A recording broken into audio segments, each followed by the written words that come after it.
하나님 아버지 감사합니다. 우리에게 예배하게 하시고 주의 말씀 듣게 하시니 감사합니다. 하나님, 이 말씀이 정말 우리에게 은혜가 되어지길 소원하고 하나님께 영광 돌려지길 소원합니다. 주님께서 붙잡아 주시옵소서. 예수님의 이름으로 간절히 기도합니다. 아멘. 오늘은 예배자인가 메뚜기인가 라는 제목으로 하나님 말씀 전하도록 하겠습니다. 사람을 가르쳐 만물의 영장이라 부릅니다. 문자 그대로 창조되어진 모든 것들 가운데 스페셜한 존재, 영묘한 힘을 가진 리더라는 뜻입니다. 여러분들이 만물의 영장이라는 사실에 동의하십니까? 왜 우리가 만물의 영장이라고 불리게 되었을까요?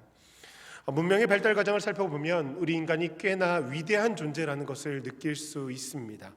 특별히 요즘처럼 급변하는 사회 속에서는 과학의 발전으로 인하여서 삶이 편안해지고 많은 것들을 예측하게 되고 단 우리 손으로 작은 것들 하나까지 컨트롤하게 되는 것을 보면서 사람의 무한한 상상력과 가능성에 참 감탄을 많이 하게 되는 것 같습니다. 또한 의학기술의 발달로 인하여서 생명이 연장되어지는 모습을 보면서 진짜 사람이 만물의 영장이구나라는 마음의 확신까지도 들게 합니다. 사실 우리가 만물의 영장이라 불릴 수 있는 근본적인 이유는 다른 무엇보다 하나님의 이미지를 덧입었기 때문입니다. 창세기 27장 1장 27절의 말씀을 보면 하나님께서 세상을 창조하실 때 사람을 그분의 형상, 신의 이미지를 따라 창조하셨다고 말씀하십니다. 내가 내 옆에 계시는 그분이 우리 모두가 다 하나님의 형상으로 창조되었다는 것입니다. 믿으십니까? 이 믿음은 선포해야 됩니다. 앞뒤 좌우를 바라보면서 믿음으로 이렇게 선포했으면 좋겠습니다. 당신을 보니 하나님을 보는 것과 같습니다. 당신을 보니 하나님을 보는 것 같습니다. 우리 초대교회에서 하나님의 백성들이 만나서 교제할 때 하나님을 만나는 것과 같은 귀한 은혜가 우리 가운데 있기를 주님의 이름으로 축복합니다. 문제는 우리가 그 전능자의 이미지를 입은 만물의 영장인데 때로는 삶 속에 나라는 그 존재가 너무나 연약하고 그 능력이 미비하다고 느낄 때가 많다라는 사실입니다. 창세기 1장 28절의 말씀처럼 세상의 모든 것들을 지배하기보다는 지배당하고 짓눌리고 좌절하고 실패하고 내적으로 나약하다는 것을 경험하게 될 때가 많다라고 하는 것입니다. 그러다 보니 사람이 이렇게 자신을 정의하게 됩니다. I am nothing. 아무것도 아니라는 거예요. 내가 무엇인가 뛰어난 존재라고 생각하며 살았는데 무엇이든 할 수 있다고 생각했는데 살아보니 내 마음대로 되는 것이 하나도 없고 무능한 것입니다. 이렇게 반복적으로 자신의 한계를 경험하다 보니까 자존감이 낮아지고 열등감이 생기고 점점 더 어두운 면으로 나아가게 되는 것입니다. 세상의 모든 존재들보다 뛰어나게 창조된 우리 인간이 왜 이렇게 되었을까요? 하나님께서 우리를 처음 창조하셨을 때 우리는 분명히 탁월한 존재였습니다. 하나님의 창조 섭리를 보면 그 특징이 있어요. 사람은 신이신 하나님을 아버지로 삼는 그 가족적인 릴레이션십을 가지고 있어야 한다라고 하는 것입니다. 여러분, 이것이 바로 포인트예요. 우리가 아버지 하나님을 매일같이 대면함으로 내가 어떤 존재인지, 내가 어떤 속성을 가진 사람인지, 신적 속성을 입은 사람으로 그분의 형상을 배우며 그분의 유산을 받아 위대한 삶을 살아가야 했는데 사람은 아버지 하나님과 올바른 릴레이션십을 구축하지 못하여 신적 이미지로 창조된 그 본연의 모습이 무엇인지도 모른 채 비참한 인생을 살아가게 되었다라고 하는 것입니다. 만물의 영장으로 지음받은 그 사람이 자신을 아무것도 아닌 한낱 메뚜기와 같은 존재라 칭하며 그렇게 삶을 살아가게 되었다라고 하는 거예요. 본문을 보면 자기 자신을 메뚜기라 칭하는 10명의 사람을 만날 수 있습니다. 우리가 읽은 본문의 말씀은 이스라엘 백성들이 이집트를 탈출한 지 2년째 되는 해에 일어난 사건입니다. 그들이 이집트를 탈출했을 때 하나님께서 그들을 부름받은 백성으로 하나님 나라를 살아갈 수 있도록 하나의 법을 주시고 광야에서 하나님을 바라보며 예배할 수 있는 훈련을 시키십니다. 그리고 2년이 되는 해에 하나님은 약속대로 그들을 가나안 땅 입구 바란 광야에 위치한 가데스 바네아라는 지역으로 인도하세요. 이 지역은 광야에서 가나안으로 들어가는 남부 경계선에 위치한 지역으로 목적지에 거의 다다르게 된 것입니다. 여기서 맨하탄에 가기 위해서는 포트리에 들려야 되듯이 이 포트리에 도착하게 된 거예요. 그럼 이제 조지 워싱턴 브리지를 건너기만 하면 되는데 그들은 목적지를 앞에 두고 하나의 안건을 가지고 토의하기 시작합니다. 가나안 땅에 스파이를 보내서 좀 살펴보자고 하는 것입니다. 어떤 길을 통해서 가야 하는지, 우리가 얻어야 될 성들의 모습은 어떤지, 그 땅에 사는 사람들은 어떤지 그 인포메이션을 좀 얻었으면 좋겠다는 거예요. 결국 공동체는 각 지파별로 리더 한 사람씩을 뽑아 12명의 스파이를 파송하였고 그들은 40일 동안 그 땅을 샅샅이 살펴보고 돌아옵니다. 그리고 보고하는 장면이 오늘 본문의 말씀이에요. 모든 스파이의 공통된 이야기는 그 땅이 젖과 꿀이 흐르는 땅이라는 것입니다. 그 땅의 과실이 얼마나 풍성한지 매우 비옥하고 아름다운 땅이라는 거예요. 그럼 그 땅이 우리가 찾던 소원하던 땅이니 그것을 확인했으면 당장이라도 출발하자고 이야기하는 것이 당연한 것 같은데 그들 중 10명이 이상한 발언을 하기 시작합니다. 그 땅의 성들이 튼튼하고 엄청나게 크며 힘이 센 사람들이 살기 때문에 그 땅에 올라가도 우리는 그 땅을 취하지 못할 것이라고, 그 땅에 가지 말자고 주장하면서 이런 고백을 하는 거예요. 우리가 우리 자신을 보기에도 메뚜기 같으니 그들 눈에는 우리가 밥처럼 보일 것입니다. 우리는 그 땅에 가서 아무것도 할 수 없으며 그런 힘과 능력을 가지지 못한 메뚜기와 같은 존재라고 하는 것입니다. 여러분, 왜 이런 일이 그들 가운데 발생하게 된 걸까요? 사실 10명의 스파이는 굉장히 뛰어난 멋진 친구들이었습니다. 민수기 13장의 말씀을 보니까 이들을 이렇게 소개합니다. 이스라엘 자손의 우두머리들이다. 각 지파에서 한 사람씩을 파송했으니 각 지파는 다른 지파보다 뛰어난 용사를 선출하기 위해서 애를 썼을 것입니다. 파송된 12명은 각 지파에서 가장 뛰어난, 가장 좋은 가문의 자제들이었을 것이고 지혜롭고 총명하고 강건하며 믿음이 있는 사람들이었어요. 열등감을 느끼지 못할 만한 사람들이 자신을 메뚜기라 칭하며 그렇게 자신의 존재를 인식하게 된 것입니다. 여러분, 왜 그렇게 된 걸까요? 그에 대한 답은 아주 간단합니다. 그들이 진정한 예배자가 아니었기 때문이에요. 하나님께서 이스라엘 백성들을 이집트로부터 탈출시키신 이유는 하나님을 예배하게 하기 위함입니다. 그들은 그 목적대로 하나님을 예배하며 그분의 임재를 매 순간 누리며 주의 능력을 의지하며 나아갔어야 되는데 그 40일간의 여정 가운데 그 예배가 삶에서 사라져버린 것입니다. 전능자의 이미지를 덧입어서 만물의 영장으로 창조된 사람이 하나님을 예배하며 그분과 올바른 릴레이션십을 가지고 그렇지 않게 된다면 그 시간부터 우리는 한낱 메뚜기와 같은 존재가 될 수밖에 없다라는 것을 오늘 본문 말씀은 이야기하는 것입니다. 오늘 이 시간 우리의 온 말씀을 들으면서 나는 예배자인가 아니면 메뚜기인가 아주 심각하게 고민해 보기를 소원합니다.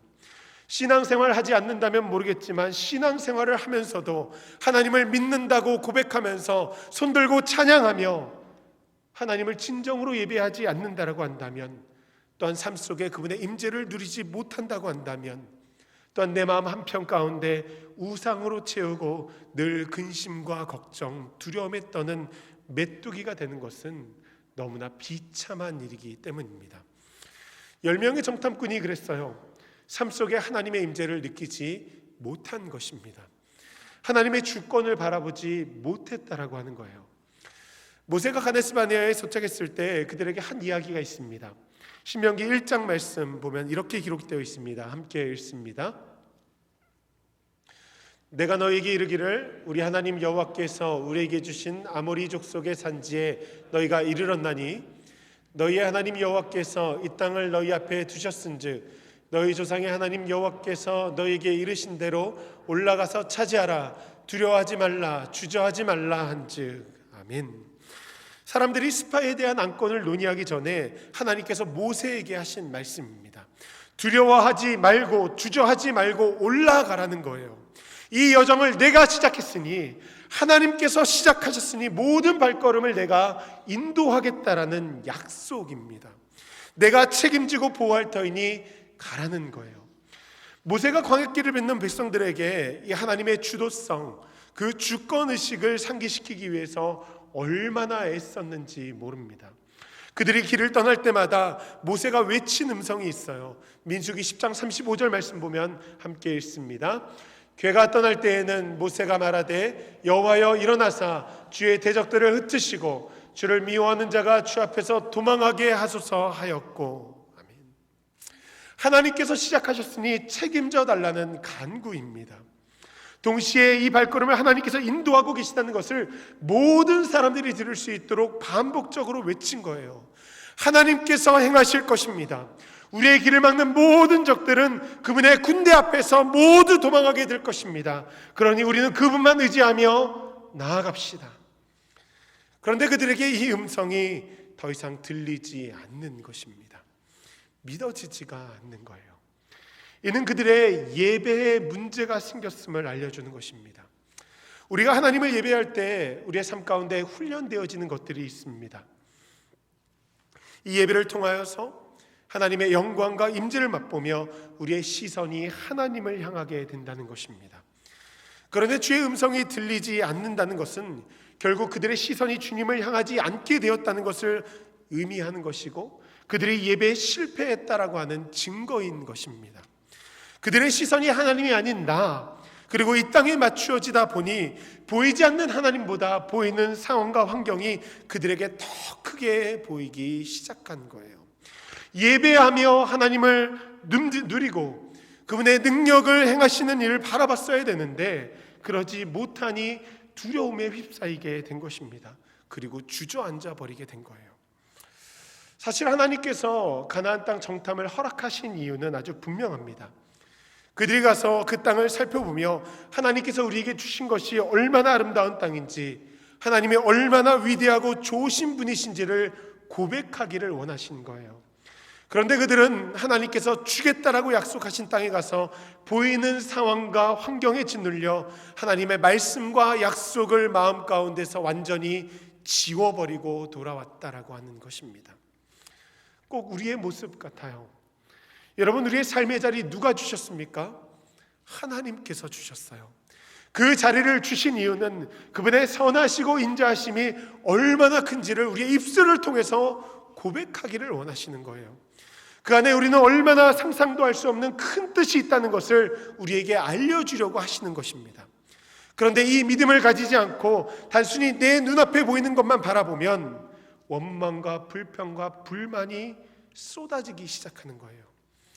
여러분, 우리 안에 이 불신앙이 나타나기 시작하면 그 시점 이후로 그분의 임재를 사모하며 그 능력을 경험하기가 굉장히 어렵습니다.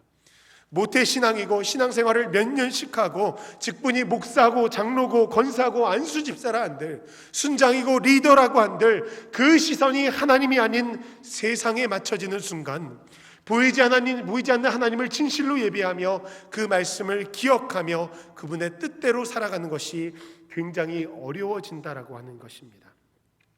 그래서 매 순간마다 우리는 내면을 자꾸 점검해야 됩니다. 나는 예배자인가? 지금 내 시선이 하나님을 향하고 있는가? 나는 삶 가운데 하나님의 그 임재를 누리며 나아가고 있는가?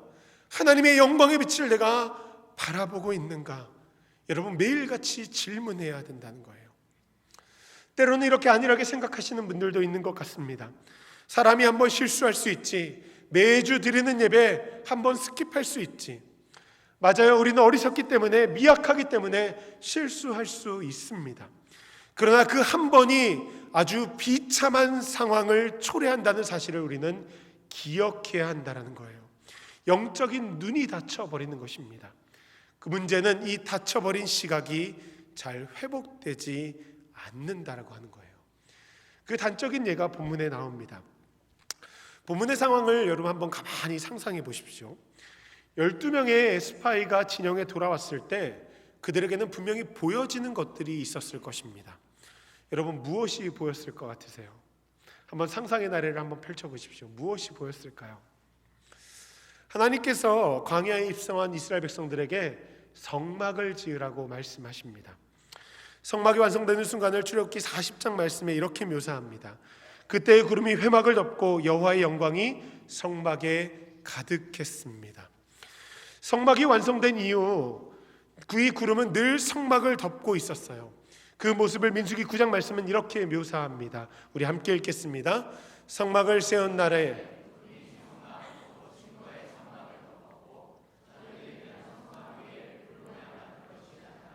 아침까지 이르렀습니다. 항상 그러하여 낮에는 구름이 그것을 덮었고 밤이면 불 모양이 있었는데, 이 성막이 완성된 이후로 이스라엘 백성들 삶에 변화가 하나 생겼는데 광야길을 인도하는 내비게이션이 생겼다고 하는 것입니다. 민수기 9장 17절 말씀에 이렇게 기록되어 있어요. 우리 함께 읽습니다. 구름이 성막 위에 떠오를 때면 이스라엘 백성들을 길을 떠났습니다. 그리고 그 구름이 머무르면 이스라엘 백성들은 진을 쳤습니다. 아멘. 여러분, 하나님이 얼마나 선하고 세심한 분이시냐면 광야 속에서 이스라엘 백성들이 오직 하나님만 의지하고 오직 하나님만 바라볼 수 있도록 모든 환경을 만드시고 인도하셨다는 거예요. 성막을 중심으로 예배하며 구름 기둥과 불 기둥으로 주님의 임재 가운데서 그 길을 걸어갔다고 하는 것입니다. 성막이 성막 위에 구름이 뜨면 출발했고 구름이 성막을 덮으면 멈춰서서 예배하는 거예요. 출애굽기 40장 말씀을 보니 그들이 광야 가운데 있는 동안에 이 현상이 지속되었다고 기록하고 있습니다. 그럼 이스라엘 백성들이 가데스 바네아에서 스파이를 파송했을 당시에도 성막에는 이 구름이 덮여 있었을 것이고 여호와의 영광이 성막에 가득했을 것입니다. 이 현상이 광야 내내 지속되었다고 하니 40일이 지나 그들이 돌아왔을 때에도 동일하게 구름은 이 성막을 덮고 있었을 거예요. 이스라엘 백성들은 모든 것을 중심을 성막으로 두었기 때문에 당연히 정탐보고도 그 앞에서 행했을 것입니다. 지금 무엇을 말씀드리려고 하는지 이해하셨어요? 10명의 스파이는 이 성막을 덮고 있는 구름이 보여지고 하나님의 임재가 느껴져야 되는 장소에 서 있음에도 불구하고 하나님의 영광을 바라보지 못하고 그분의 임재를 느끼지 못했다라고 하는 것입니다. 지금 우리가 이 자리에 예배 자리에 나와 있어도 내 옆에 하나님이 계셔도 하나님을 볼 수 없고 그 임재를 느낄 수 없는 상황이 우리 가운데 있을 수 있다라고 하는 거예요. 온전한 예배자로 하나님 앞에 시선을 두고 갔어야 됐는데 그들은 그러지 못했다라고 하는 것입니다. 사실 이것이 쉽지 않은 문제입니다. 성경을 보면 예수님의 제자들에게도 이 현상이 동일하게 일어나거든요. 누가복음 24장 말씀을 보면 예수님께서 부활하신 사건이 기록되어 있습니다. 예수님께서 살아계실 때 자신이 죽었다가 3일 만에 살아나실 것을 귀에 닳도록 말씀하셨어요. 그런데 그들이 믿지 않는 거예요. 예수님이 돌아가시자마자 다들 자기 살 길을 찾아서 떠나갑니다.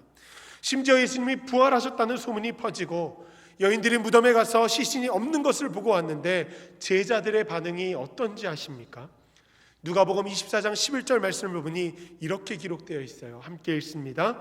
그러나 사도들은 여인들의 말이 어처구니 없게 들렸으므로 그 말을 믿지 않았습니다. 하나님의 구원에 대한 이야기가 어처구니 없게 들리는 거예요. 내 앞에 펼쳐진 보이는 상황 앞에서 보이지 않는 진리가 어처구니 없게 들리는 것입니다.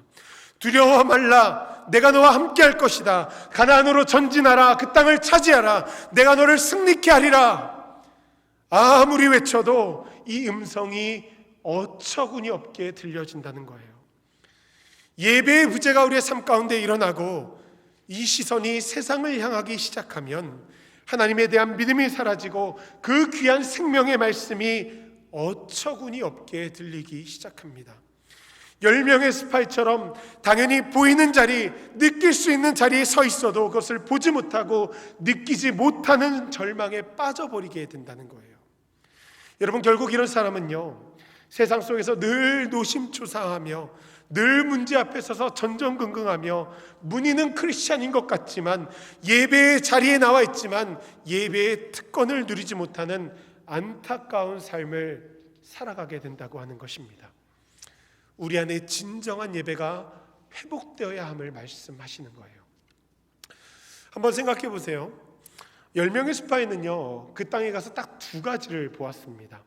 튼튼한 성읍들, 그리고 힘이 세 보이는 민족 아낙 자손들이에요.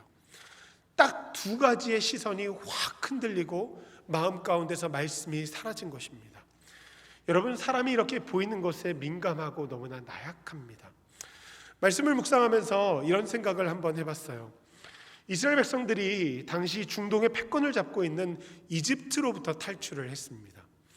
역사가들에 의하면 성경에 기록된 바로왕 이 람세스 2세가 이집트 역사 가운데에서 손에 꼽히는 전쟁 영웅이었다고 합니다. 지중해를 건너서 터키까지 정복 전쟁을 다녔다고 하니 당시 이집트는 굉장한 큰 전력을 가진 강대국이었다라고 하는 거예요. 2019년 밀리터리 스트렝스 랭킹에 보니까 미국이 1위고요. 말레이시아가 한 41위 정도 되는 것 같은데 이 정도의 차이가 났던 것 같아요. 가나안 땅에 힘이 세 보이는 사람들, 튼튼한 성, 모든 것이 다 이집트에 비하면 세 발의 피였어요. 이집트의 군인과 그 땅의 성이 얼마나 견고했겠어요. 이스라엘 백성들이 그 엄청난 곳을 속된 말로 탈탈 털어서 나왔는데 지금 그 작은 가나안 땅 앞에서 벌벌 떨고 있는 것입니다. 거기에 이들이 이 문제를 크게 생각하지 말아야 될 이유가 한 가지 더 있습니다. 하루는 광야길을 걷는데 하나님께서 그들에게 인구조사를 명하세요. 그 이유를 민수기 1장 3절 말씀해 보니 이렇게 기록되어 있습니다. 함께 읽습니다. 이스라엘 중 20세 이상으로 싸움에 나갈 만한 모든 자를 너와 아론은 그 진영별로 계수하되, 가나안 땅을 점령하기 위해서 군대를 세운 거예요. 모세와 아론이 지파별로 남자의 수를 카운트하니까 약 60만 명이라는 숫자가 나왔습니다. 여러분, 엄청난 숫자예요. 지금 한국의 군인 수가 60만 명입니다. 한국은요, 세계의 7위 밀리터리 파워를 가지고 있어요. 하나님께서 엄청난 군대를 만드신 거예요. 이들을 지파별로 진을 편성하고 지휘 체계를 세우고 대군인이 나팔로 신호를 만들고 각 부대가 행동할 수 있는 지침을 세웠습니다. 무엇보다 우리가 잊지 말아야 될 사실, 가장 중요한 것은 무엇이냐면 이 부대의 지휘관이 바로 하나님이라는 사실이에요. 사람들의 아이디어로 이루어진 부대가 아니라 하나님께서 직접 세우신 여호와의 군대라고 하는 것입니다. 하나님께서 가나안을 정복할 수 있는 강력한 군대를 만드셨다는 거예요. 여러분, 그럼 전체적인 그림을 한번 살펴보십시오. 모든 것이 완벽했어요. 이집트에서 이미 거대한 문명을 보면서 가나안 땅이 아무것도 아니라는 사실을 알게 되었고, 광야 가운데 만나와 메추라기로 구름 기둥과 불 기둥으로 하나님의 임재하심을 맛보았고, 신발이 해지지 않는 하나님의 인도하심도 누렸고, 전쟁에 나갈 군대까지 갖추게 된 것입니다. 이제는 묵묵히 하나님을 신뢰하며 그분을 예배하며 예배자로 주의 말씀에 순종하여 그 땅에 올라가면 되는데, 여러분, 그것을 못하는 거예요. 에베네셀 되신 하나님을 바라보지 못하는 것입니다. 크리스천이 예배자가 되지 않았을 때 그 인생은 실패할 수밖에 없다는 거예요. 아무것도 아닌 문제 가운데 빠져서 허우적거리다가 문제는 문제대로 풀지 못하고 그 문제 가운데 묻혀버리는 것입니다. 하나님은 세상을 향하여서 믿음으로 강하고 담대한 마음을 가지고 나아가라고 말씀하시는데, 메뚜기가 되어서 그 낮은 벽을 넘지 못하고 그 박스에 갇혀서 매일같이 삶이 우울하고 두렵고 힘든 거예요. 심지어 이들이 리더였기 때문에 공동체가 흔들리는 상황까지 발생합니다. 10명의 이야기를 들은 이스라엘 백성들의 모습을 민수기 14장 말씀이 그리고 있는데 1절 말씀 함께 읽겠습니다. 그날 밤 회중의 모든 백성들이 목소리를 높여 큰 소리로 울었습니다. 그날 밤 회중의 모든 백성들 모두가 두려움에 빠져버린 거예요. 리더들이 영적인 시각을 잃어버렸을 때 공동체는 혼비백산하게 된다는 것입니다. 리더들이 예배자가 되지 않을 때 이 공동체는 근심에 빠질 수밖에 없고 일어나지 않을 일에 대한 걱정을 쏟아내기 시작하고 결국 분쟁에 휩싸이게 된다는 거예요. 여러분, 우리의 삶 가운데 삶의 중심에 예배가 되지 않을 때 크리스찬이라고 하는 아이덴티티를 잃어버리는 것은 물론이거니와 하나님의 나라와 의를 향해서 나아갈 이 공동체는 방향성을 잃어버리게 된다는 것입니다. 결국 본질을 잃어버린 교회는 세상과 별다를 바 없는 별 볼 일 없는 공동체로 전락하고 만다는 거예요. 음부의 권세를 이길 수 있는 능력을 주셨는데 그 능력을 상실하는 거예요. 모든 것을 풀 수 있는 키를 주셨음에도 불구하고 손발이 묶여서 움직이지 못하게 되는 것입니다. 결국 하나님께서 이들의 모습을 보시고 어떻게 하십니까? 다시 광야로 내보시는 거예요. 다시 가서 예배하며 하나님만 바라볼 수 있도록 그 훈련을 시키시는 것입니다. 우리가 이 자리에 함께 모여서 예배하는 것, 삶 속에 예배자로 살아가는 것, 여러분 굉장히 중요합니다. 여기서 그분의 임재를 느껴야 되고 그분의 능력을 경험해야 한다는 거예요. 의에 줄이고 목마른 심령들 이 자리 가운데 나와서 채워져야 되고 상한 마음이 치유되어야 하고 구원의 감격이 회복되어야 하는 것입니다. 그래야 세상 가운데서 메뚜기가 아닌 예배자로서 살아갈 수 있게 된다는 거예요. 말씀을 마무리하려고 합니다. 최근에 로마서를 묵상하던 가운데 두 구절이 제 눈을 사로잡았어요. 하나는 1장 8절의 말씀인데 우리 함께 읽었으면 좋겠습니다. 먼저 내가 여러분 모두를 두고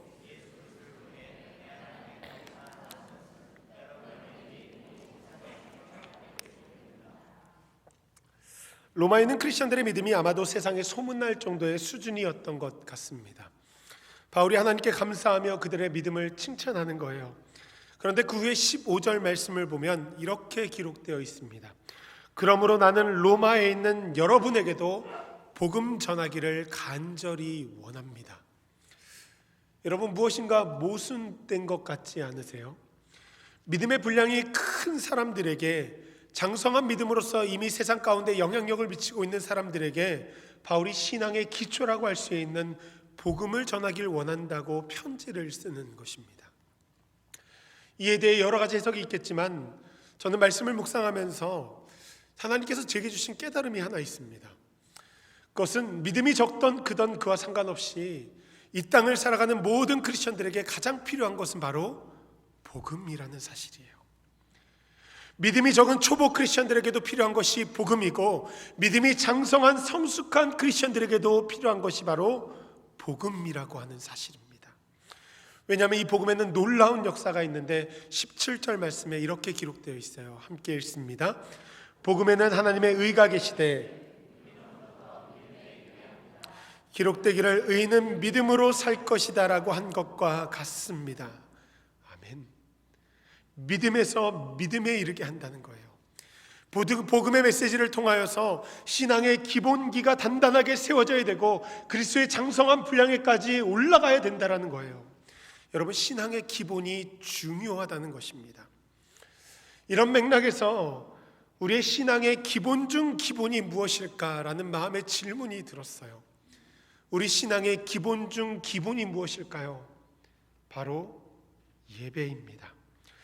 말씀을 묵상하면서 이 17절 말씀에 복음이라 쓰여진 자리에 예배라는 단어를 한번 넣어봤어요. 예배에는 하나님의 의가 계시되 믿음으로부터 믿음에 이르게 합니다.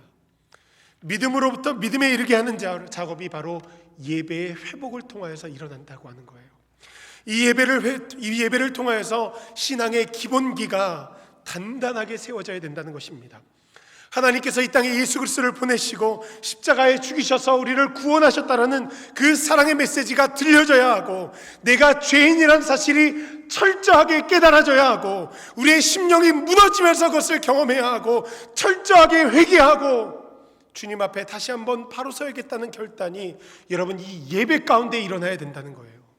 이 예배 시마다 그 감격이 있어야 된다라고 하는 것입니다. 이 자리에서 그 경험이 선행되어야 우리의 삶의 자리에서 예배자로서 시선을 하나님 앞에 두고 그의 행하심을 믿음으로 바라보며 나아갈 수 있다는 것을 하나님께서 우리에게 알려주시는 거예요. 오늘 하나님께서 나와 여러분들에게 이렇게 물으십니다. 너는 예배자인가 메뚜기인가? 어떤 모습으로 살 것인지 결정하라는 것입니다. 믿음이 굉장히 심플한 것 같지만 사실 그렇지 않아요. 왜냐하면 믿음이 우리의 삶의 굴곡진 삶의 현장 가운데에서 작용하기 때문입니다. 그래서 마음처럼 믿음으로 행하는 것이 참 쉽지 않습니다. 그것이 어렵지만 불가능하지는 않아요. 가능하도록 하나님께서 우리에게 문을 열어주시고 알려주신 것이 바로 예배라고 하는 거예요. 믿음으로 살아가게 만드는 그 동력이 바로 예배라고 하는 것입니다. 그 하나님의 이름을 부르며 나아가는 거예요. 여러분, 우리 예배자가 됩시다. 조금 더 크게. 여러분, 우리 예배자가 됩시다. 주께 영광 돌리며 의와 영과 진리로 예배하는 그 예배자 되시길 주님의 이름으로 축복합니다. 그래서 내가 어디에 서 있던 그 하나님께 영광 돌리며 그 주의 뜻을 이루며 나아가는, 성령님을 의지하며 그분의 인도하심에 따라 한 주간 승리하는 주의 백성들, 자랑스러운 하나님의 교회, 초대교회 성도님들 되시길 주님의 이름으로 축복합니다. 우리 시간 잠시 찬양하며 마음에 결단하며 주 앞에 기도하며 좀 나아갔으면 좋겠는데, 제가 준비한 찬양은 지금 이 자리에서 하나님을 예배합니다. 지금 서 있는 이곳에서 높임을 받아 주시옵소서. 우리 가사를 생각하면서 우리 함께 찬양하며 결단하며 기도하며 나아갔으면 좋겠습니다.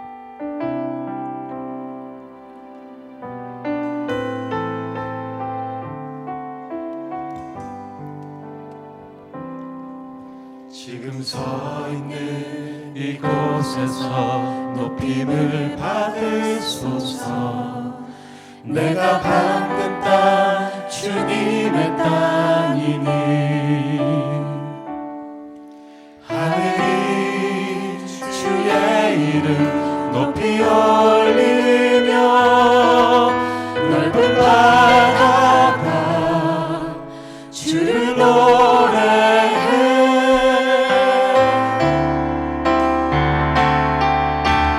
모든 만물 주를 경배해.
시간 함께 기도하기 원해요.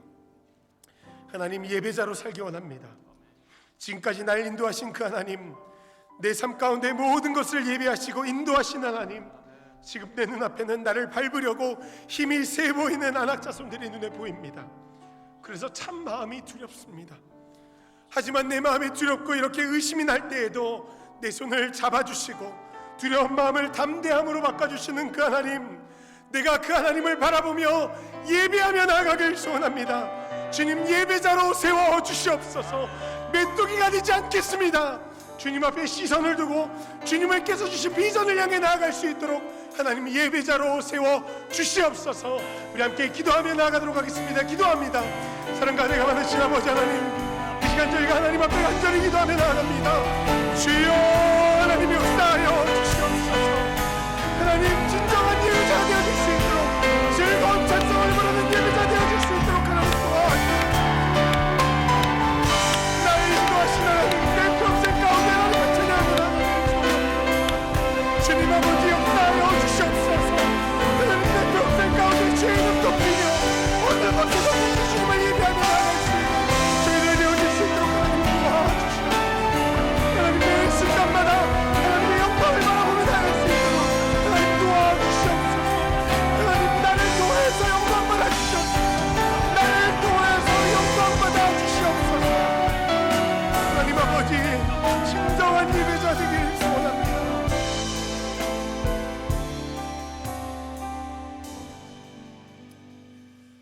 전능하신 하나님, 즐거운 찬송을 부르는 예배자로 살기 원합니다.